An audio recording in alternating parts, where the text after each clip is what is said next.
Good day, everybody. My name is Eric, and it's journaling time once again. And before we begin, let me just review some basic parameters around journaling, because I'm understanding that there's people out there this may be brand new to, and this may seem a little daunting. And let me just put your mind at ease here. First, when you're journaling, if you're brand new to it, don't worry. This is an open, safe space for you. And to be honest with you, most of the things we write in our journals, nobody's going to read, including ourselves. So the rules are really simple, as I keep reiterating. Don't worry about format, don't worry about spelling, don't worry about what to write. Just keep the pen flowing.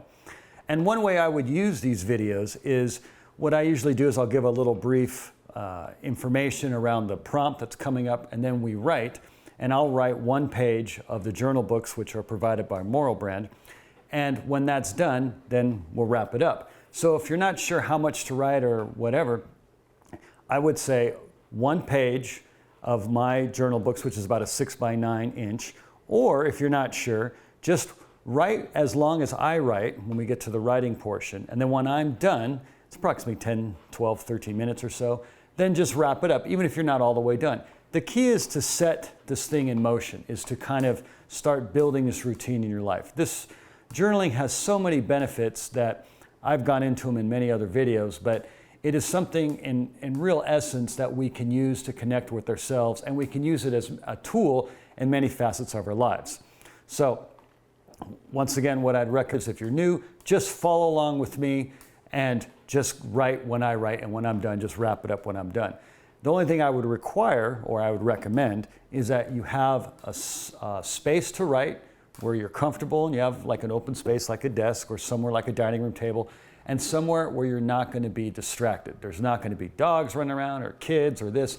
This is the whole point. We need calm and quiet. So I would turn off any noises, just find somewhere where it's going to be quiet. And I would recommend try and do this in the morning. And one easy way to do this is set your alarm clock half an hour early.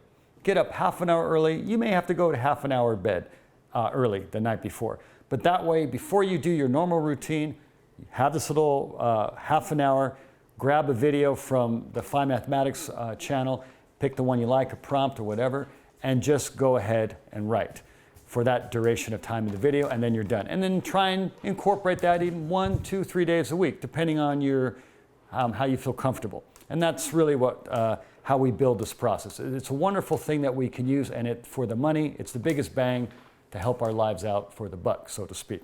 Anyways, moving on. We are in the middle of October, so we're coming up on Halloween and Day of the Dead, which is the Mexican holiday, Dia de los Muertos. And it's a wonderful holiday. And before we get into the prompt, it's going to be focusing on Dia de los Muertos.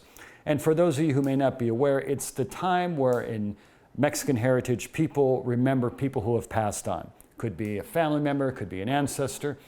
And the one thing that I wanted to kind of point out, and this is something that I've only recently kind of got super clarity on.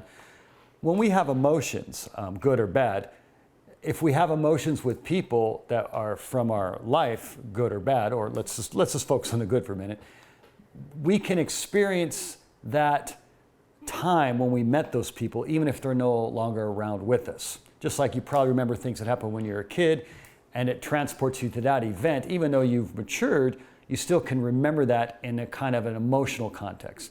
So that's kind of like a time capsule. It's kind of like emotions it's a time machine, so to speak, in terms of feeling. So with today, think about someone who has passed on in your life, and what emotions are you feeling when they're not here? Because even if they're not here, we can still feel it, and that will impact the present, which will impact us in the future. So it's still very relevant, as it's a nice way to show respect to people who have moved on and their memory and their spirit still lives. At least that's how I see it. Who would you remember on Dia de los Muertos? Who would you write about? And before we begin, let me remind you, please like, share, and comment. Subscribing is always nice. Leave some prompt ideas that you may want to see in the journal channel. I'd love to hear from you guys. And if you need a journal book like the one I'm writing on, or any of the few you saw in the opening intro, just follow the link in the description. Let's get to work, everybody.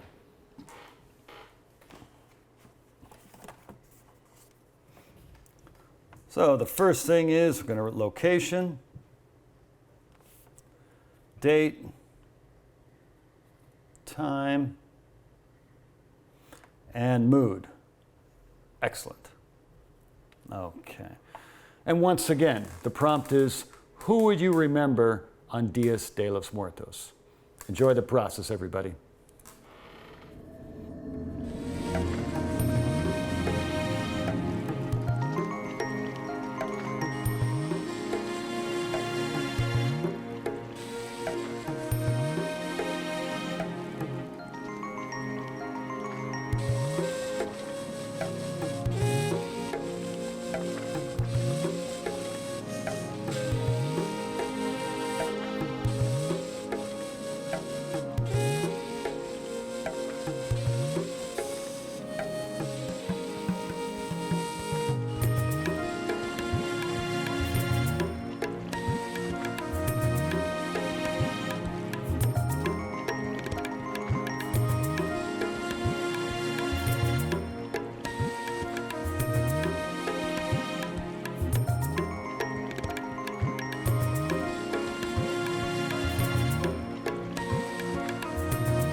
was pretty good, everybody. How did it go? I hope everything went well writing. What I'm hoping happened, even if you happen to be new to this, is that you want to just let your mind go and just keep the pen moving. Don't analyze what you're writing. Don't analyze it from any standpoint. And once you kind of get used to doing that, then you can kind of start to tap into your own subconscious and then ideas flow. And I was writing about my father who has passed away because I thought it would be good for this prompt. And as I was going through it, a lot of new ideas or insights kind of start peeling back. Now, it may be a little easier for me because I do it daily, but if you're new to it, just keep doing it consistently. And if anything, at minimum, you're getting out of it, you're going to get a little slice of time per day to yourself. So get yourself a nice beverage, whatever you like, and get some peace and quiet where you can have a little meeting with yourself. That's one of the other aspects. We need to learn to give ourselves a little space. Anyways, I hope you enjoyed this session. We'll see you next time. And remember, enjoy the process. Take care, everybody.